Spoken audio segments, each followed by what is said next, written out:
Qala Rasulullah sallallahu alaihi wasallam, satu kali Rasulullah sallallahu alaihi wasallam pernah bersabda, sayakunu fi akhir zaman, di riwayat lain sayakunu fi akhir ummati, akan nampak di akhir masa nanti, di masa umatku, dajjaluna kadzabun, para dajjal pendusta, para dajjal pendusta. Saya hakul yakini bahwa dajjal sudah bebas dari rantai-rantai mengikatnya, tapi dajjal belum memunculkan diri ke permukaan. What we are living through now is an effort by the Antichrist to prepare himself for that moment when he is going to appear in person, and then from Jerusalem proclaim himself to be the Messiah. But he would not be the Messiah. He would be the false Messiah.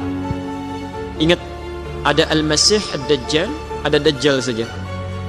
Kalau Al-Masih Ad-Dajjal itu makhluknya, makhluk penanda dunia berakhir. Tapi kalau Dajjal saja, jamaknya Dajjalun, itu artinya makhluk yang punya sebagian dari sifat Dajjal, bukan Dajjal aslinya.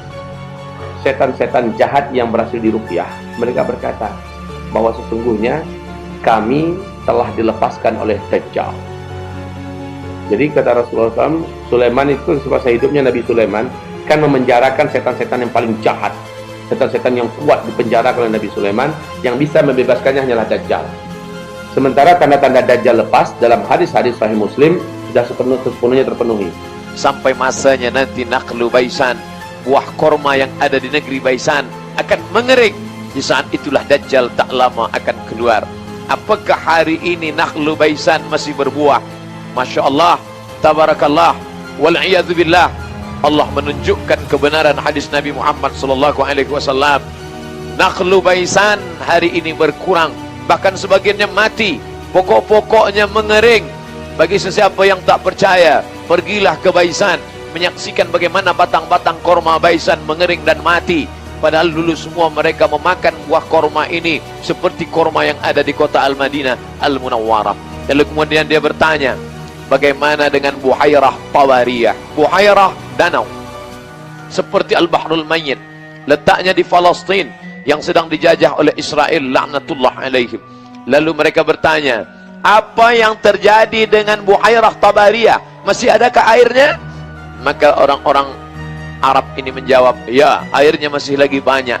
Nanti sampai masanya ia akan mengering. Saat itulah Dajjal akan keluar. Subhanallah, Masya Allah, hari ini terjadi kekeringan yang luar biasa. Persediaan air Israel diantaranya adalah dari Buhairah Tawariyah, Danau Tiberias, dan itu sekarang sedang mengalami kekeringan yang luar biasa. Lalu kemudian pertanyaan yang ketiga tentang Ain Zaghar. Ain, mata air, Zaghar, yang ada di tepi Bahrul Mayyit Jordan, yaitu laut mati. Di ujung tepi laut itu, laut mati itu, ada air tawar bernama Ain Zaghar. Masih adakah Ain Zaghar itu? Mereka menjawab, masih. Masih tawarkah airnya? Masih. Nanti sampai masanya Ain Zaghar akan tersumbat. Dan hari ini terbukti 3 tanda yang ada dalam hadis riwayat Fatimah binti Qais terbukti dengan nyata. Tapi Dajjal belum memunculkan diri ke permukaan, tapi dia mengendalikan seluruhnya di balik kegelapan. Dan dustanya bukan dusta biasa. Yuhadditsunakum bima lam tasma'uhu wa la yasma'unahu aba'ukum. Dia akan berbicara pada Anda tentang agama. Jadi dustanya masalah agama. Dan Dajjal sudah melepaskan setan-setan yang ditawan dan ditahan oleh Nabi Sulaiman. Merekalah yang mendatangi orang-orang kuat di muka bumi ini untuk dihancurkan. Maaf ya, saya katakan pada Anda sekarang, tolong catat ini ya. Liberalisme, pluralisme itu lebih berbahaya daripada kemusyrikan. Orang musyrik syirik untuk dirinya, dia bisa bertobat. Tapi liberalisme dan pluralisme bisa menghambat orang dapat hidayah. Non-muslim mau masuk Islam, begitu bertanya pada orang ini, ngapain semua agama itu sama? Memang fitrah kamu begini, menuju pada Tuhan yang sama. Allahu Akbar. Wahai istriku, dengarkan bahwa orang yang berceramah tentang Dajjal akan terlebih dahulu mati. Dajjal akan muncul nanti, kata Rasulullah, ketika tidak ada lagi da'i, ulama, ustadz, mubaligh yang berbicara tentang Dajjal di mimbar-mimbar.